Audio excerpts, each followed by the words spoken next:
खांडे नेहमीचा हा सिद्धवृत्ताचा विषय. बंधूंनो, सुधारणाच्या परीक्षेत मध्ये सांगितलेले डॉक्टरांनी त्यांचा विषय सांगितलेला आहे, सरांनी सांगितलेला आहे. हा योगायोग अशा पद्धतीचा आलेला आहे. पण खांडे नेहमीच्या संदर्भामध्ये प्रथम मी माझ्या नियमाप्रमाणे आजच्या या कार्यक्रमासाठी अर्जुनप्पा सुकेनकर, बाळकृष्ण राजधर दादा, भीमराव दादा, दत्तराज शास्त्री आणि डॉक्टर आणि वकील दोघेही या ठिकाणी अनेक सर्व जे भक्त आहे ना, ते भक्ताची थोडी देवच जाणे म्हटलेले आहे. या माध्यमातून तुमचा सुद्धा काही प्रत्येकाचे नावं घेण्या वेळे कमी झालेला आहे आणि अत्यंत चांगल्या पद्धतीने आतापर्यंत ज्यांचं निरूपण आपण ऐकलंय, जवळजवळ 9 दिवसापासून हा आपल्या मंदिरामध्ये जवळजवळ 39 वर्षापासून हा आयोजन केला. हा उपदेश या पद्धतीने हे ज्ञान सांगण्याची परंपरा जी आहे ना, कारण हा पंथच ज्ञान यांचा आहे, ज्ञानाशिवाय गती नाही. आणि म्हणून तुम्ही सर्व माता भगिनी, साधू संत वगैरे या ठिकाणी 9 दिवसापासून 100-150 मंडळी मंदिरामध्ये होते आणि बाहेरून सुद्धा पूजा अर्चा प्रवचना करता, देवपूजा करता जवळ बरीच गावातली बाहेरची बरीच अनुग्रहित मंडळी, इतरही मंडळी येत होती. म्हणून गर्दीचे दिवस 9 दिवस कुठे गेले हे समजले नाही.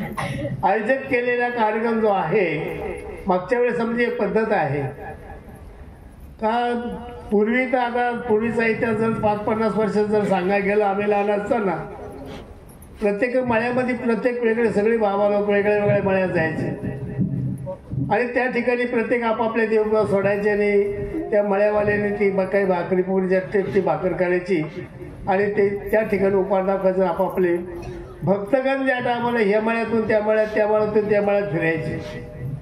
पण वातावरणामध्ये त्या टायमाला अत्यंत जो भावना ज्या होत्या ना, श्रद्धा जी होती ना, तर ते त्या वेळेस मग सर्व साधू, त्याचं पंडित दादा होते, बापू अण्णा होते आणि खडगात बाबा, सुखदेव बाबा होते, जयदेव बाबा होते. त्याने विचार केला का ही सर्व मंडळी वर्षाकाठी आपण मळ्यामध्ये जातो, देवपूजा घेऊन जातो, पण ही सर्व भक्त मंडळी पायी इकडे तिकडे फिरतात. मग असं करा, आपण एकाच मळ्यामध्ये जायचं आणि सर्वांनी देवपूजा एकच मळ्यामध्ये. पहिला कार्यक्रम कैवल्यवासी पाटील बाबा भंडारे यांच्या मळ्यामध्ये संपन्न झाला. तिथून हे अशी सुरुवात झाली. त्याच्याही पलीकडे अशा पद्धतीने झालं का तुम्ही ह्या आमच्या मळ्यात या, तुमच्या आमच्या मळ्यात या, तुमच्या मळ्यात, ही स्पर्धा सुरू झाली. आणि एक भावना आहे, एक श्रद्धा आहे. त्या भावनेच्या श्रद्धेतून अशा पद्धतीने एक समज झाला का आपण आपल्या मळ्यामध्ये, आपल्या भूमीवरती देव आले, साधू संत आले, भक्त आले तर आपली प्रगती होते. परंतु अशा पद्धतीने मग ती स्पर्धा सुरू झाली.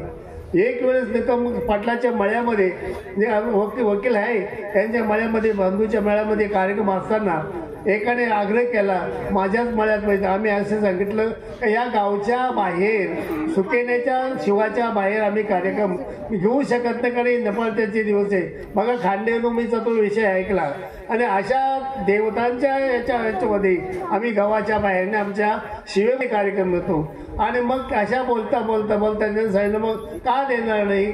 मग आम्ही काय पण आता तुम्ही असं करा, बाबा कैवल्य असे मोठे बाबा होते, सुकेनकर बाबा, बाबाला सांगितलं यांच्याबद्दलचं काय विचार करा, बाबांना चिठ्ठ्या तयार करा. बाबांचे जे शब्द होते ना, बाबा सांगितले चिठ्ठ्या तयार करा आणि 5 लोकांनी मग त्याच्या तयार केल्या. आणि नेमकं माझे शिष्य दोडकेबाई अत्यंत गरीब परिस्थितीतली आहे, एकदम घरी हातावर नाही मंडळी त्या टायमाला. आणि मग त्या नेमकं बघा तुम्ही, ती चिठ्ठी त्यांची निघाली आणि तो कार्यक्रम तिथून चिठ्ठीचा सुरू झाला.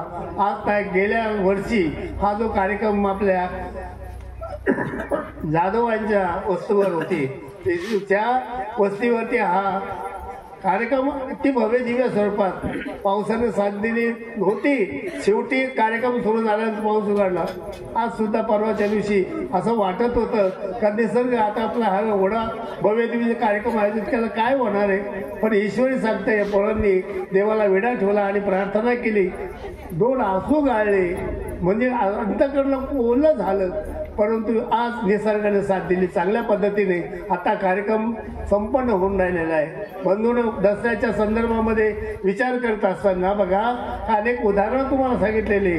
दसरा आणि नवरात्राचा दसऱ्याचं शास्त्र सांगितलं तुम्हाला का ती नवरात्राचा विषय जो आहे ना देवतेच्या संदर्भातून सांगितलेला आहे. 10 दिवस ही देवता पूजन जी चालवत होती आणि शेवटी मग महिषासुराचा म्हणजे ते खांडी नवमीचा जो विषय आहे ना खांडी नवमी जे एक खांड त्या देवतेच्या अस्त्राने आज सुद्धा उद्या बघा शस्त्रपूजा आहे. शस्त्रपूजा का त्या देवीनं जे शस्त्र वापरलेलं होतं ना राक्षस मारण्याकरता आणि ते शस्त्रांनी खांड करून सगळ्या बघा तुम्ही उद्या सगळे जेवढे शिवारामध्ये वसुबा बिरोबा खंडोबा काय असेल त्याला एक खांड त्या टायमाला त्या मारलेला हेड्याचं एक खांड त्या देवतेचं पूजन केलं जात होते.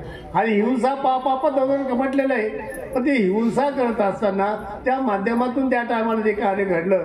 आणि मग हे कार्य स्वामींच्या वेळेचे जे 800 वर्षापूर्वी झाले ही परंपरा जी आहे ना स्वामींच्या वेळेचा तो स्वामीने देवतेला सुद्धा आपलंसं केलंय.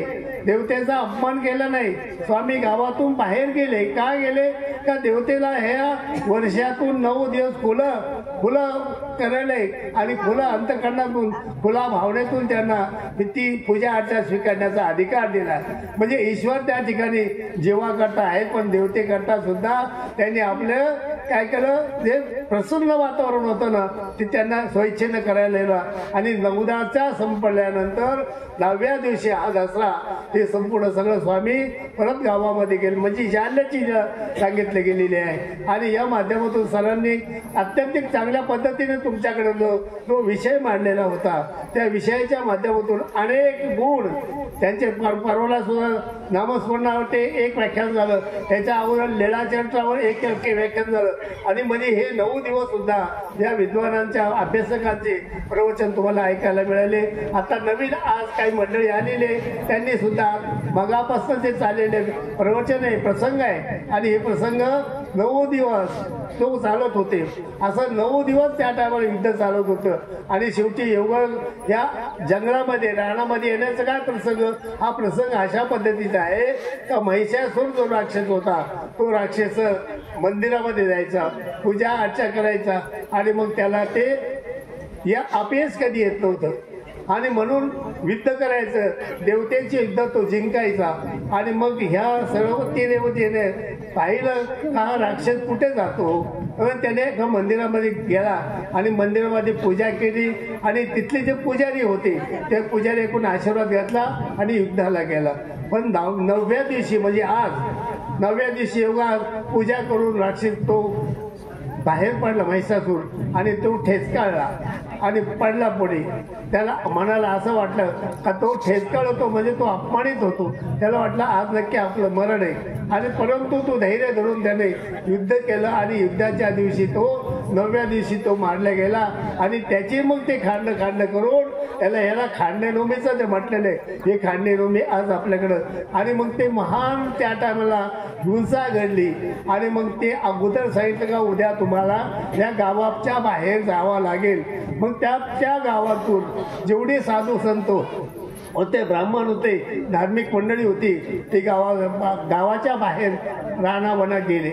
आणि तेव्हापासून जी परंपरा स्वामीच्या ह्याच्यातून चालत आलेली आहे. आणि दसऱ्याच्या संदर्भातून सांगायचं आहे का दसरा जो म्हटलेला दशहरा रावण मारला गेलेला आहे.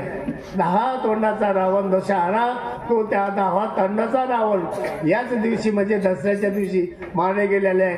त्याच्या प्रित्यर्थ आनंदाचा रूपानं मग सांगितलं गेलेलं आहे का रामचंद्राच्या संदर्भामधून त्याच दिवशी ते रावणाचं आणि युद्ध करून ते जिंकलेलं आहे. अशा पद्धतीने दसरा तो साजरा केलेला आहे. वेगवेगळ्या असं पांडवांच्या त्या टायमाला उद्या संध्याकाळी बघा दसऱ्याच्या दिवशी ती आपट्याची पानं म्हणजे सोनं सोनं घ्या सोनं घ्या, पण ते आपट्याचे पानं का विशेष त्याला महत्व होतं. जेव्हा 9 युद्धाला